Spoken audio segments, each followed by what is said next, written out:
Hi സുഹൃത്തുക്കളെ, കുറച്ച് അവക്കാഡോൻ്റെ plant വന്നിട്ടുണ്ട്. ഒരു 3 കാറ്റഗറി പ്ലാന്റാണ് വന്നിട്ടുള്ളത്.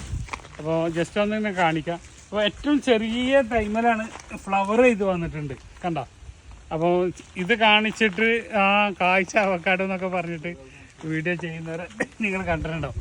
അപ്പോൾ അതൊന്നും ഈ കായ്ക്കില്ല, അത് ഗ്രാഫ്റ്റ് ചെയ്ത പാട് പൂവിട്ടിട്ട് വരുന്നതാണ്.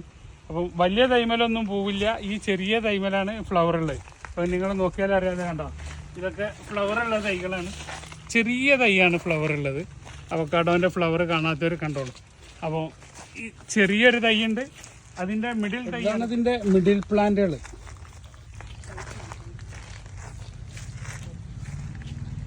ഇത് ചെറിയ പ്ലാന്റാണ്, ചെറിയ പ്ലാന്റുമിലാണ് ഇപ്പോൾ നമ്മൾ ഫ്ലവറും കാര്യങ്ങളൊക്കെ കണ്ടത്. ഇതതിൻ്റെ മിഡിൽ പ്ലാന്റാണ്. ഇതൊക്കെ അതിൻ്റെ മിഡിൽ പ്ലാന്റുകളാണ്.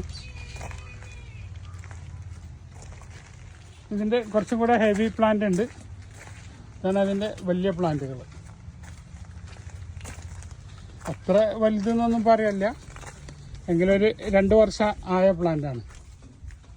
ഇനിയൊരു 2 വർഷം കൂടെ വെയിറ്റ് ചെയ്താൽ നമുക്ക് ഫ്രൂട്ട് കിട്ടാവുന്ന പ്ലാന്റുകളാണിത്. പിന്നെ 3 കാറ്റഗറിയിലാണ് ഇപ്പോൾ പ്ലാന്റ് വന്നിട്ടുള്ളത്.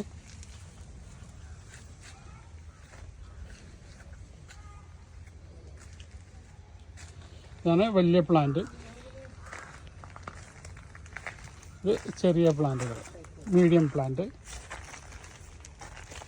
ഇപ്പോൾ നല്ല ക്വാളിറ്റി തൈകളാണ്. ഇപ്പോൾ വന്ന ക്ഷീണമാണ്, അപ്പോൾ അതൊക്കെ ഒന്ന് നിന്ന് വെള്ളമൊക്കെ ഒഴിച്ച് ശരിയാവും. ഇപ്പോൾ യാത്ര ചെയ്ത് വന്ന ഒരു ക്ഷീണത്തിലാണ്. Okay, bye. അബ്ദുൾ റസാഖ് തിരൂർ.